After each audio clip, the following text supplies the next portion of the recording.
Previously, we looked at commenting, subscript, superscript, HTML entities, how to insert the left angle bracket, right angle bracket, and space. In this particular tutorial or video, what we are going to do is to look at lists. So let me just get rid of the content here and also zoom in so that you can see this properly.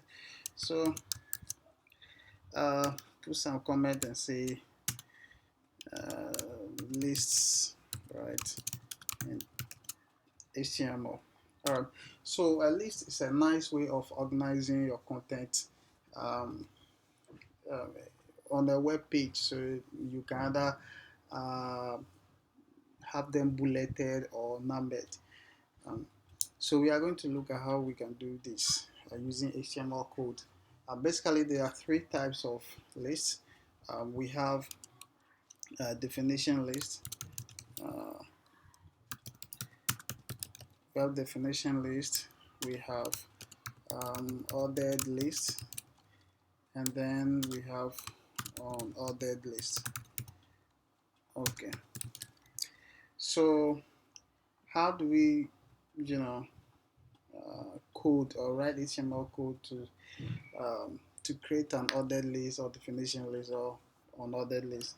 Let's start with unordered list first.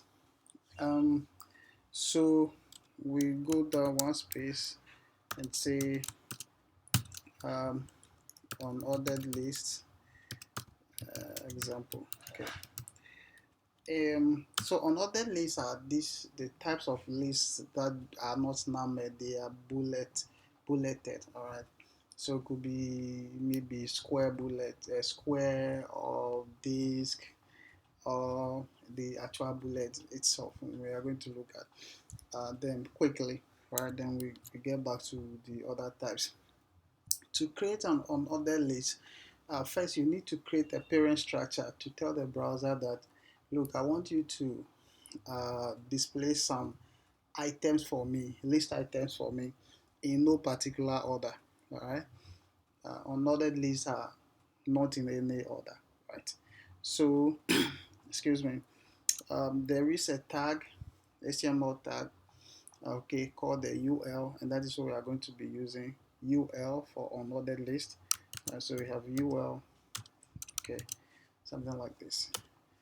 So this is enough to tell the browser that we want you to display some lists in no particular order. All right. But what are the list items that we want to display? This is where the other element or tag comes in, which is the li. So the li, which is the list item, okay, stands for the list, sorry, the items that you want to display in no particular order. So the first one for L1, we can maybe say tomatoes, right? And then we can create another list item and say maybe oranges, okay? And then let's create a third one and say carrot, one of my favorites.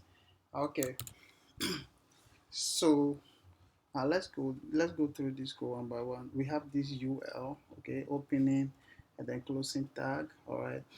And so this appearance structure that has children, and the children are the list items. So this UL tells the browser that you should display some list items or these list items in no particular order.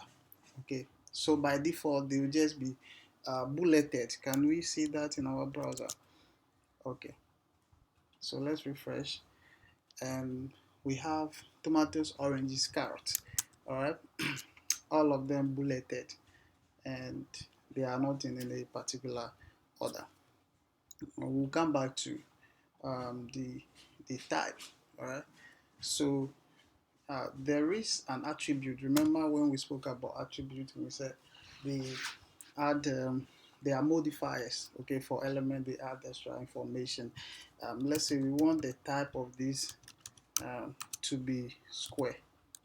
Okay, sorry, to be square. Um, So how you spell square this.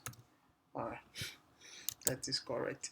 So let's go back. Previous you see that they are bullet points. Alright, but we change that to square. Let's save and go back to our page, and you see that now they are no more circular, but they are square.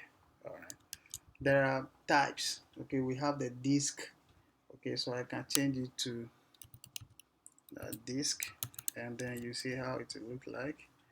Alright, disc which looks almost the same as the default, the bullet point. Okay,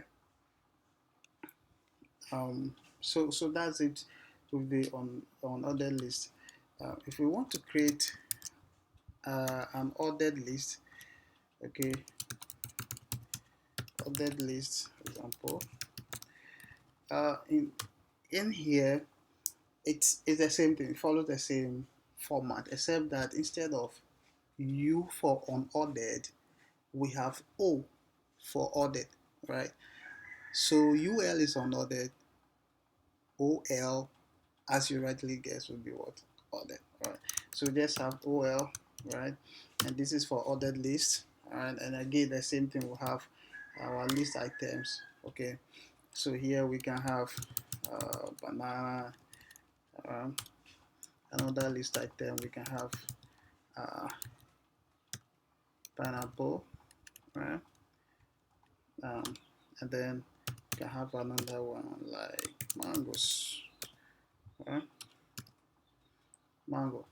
All right, so let's preview this in our browser and see how it looks like. You realize that this one is ordered in a particular order according to how we actually want it to. So like if you want to display certain things in an order of priority, okay, you can use the ordered list so that when someone sees number one, they know, oh, this is number one. For example, when you are maybe um, sorting people, all right, let's say in the tallest order, so we know the first person is the tallest person, the second person is the second tallest person, and so on and so forth. All right.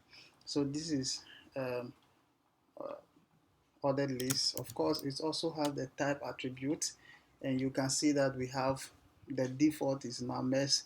You can have capital letters, small letters, Roman numeral I, caps, and Roman numeral I, lowercase. Right. So let's try the last one and see how our list will look like now. That's changed to Roman numerals. Okay. So that's it with ordered list. Let's look at definition list, which will be the last one. Then we end it here. So definition list example. Okay. So in here, the definition list is going to be DL. Okay. DL. All right. For definition list, and then we have inside it, we have DT. Okay.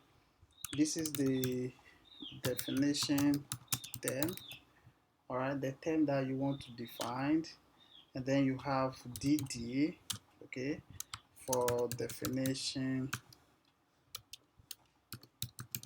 oh, definition description. Sorry about that. Okay, so what does it mean? Let's preview this and see how it looks like. So this is a term, okay, and this is its description. So what term we want to define right now? So let's say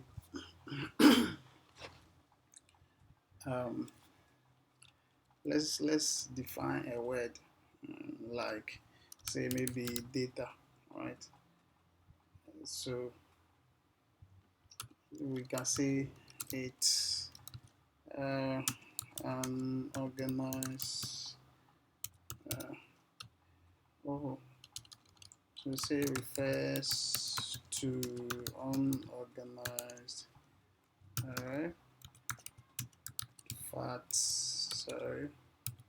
facts and figures.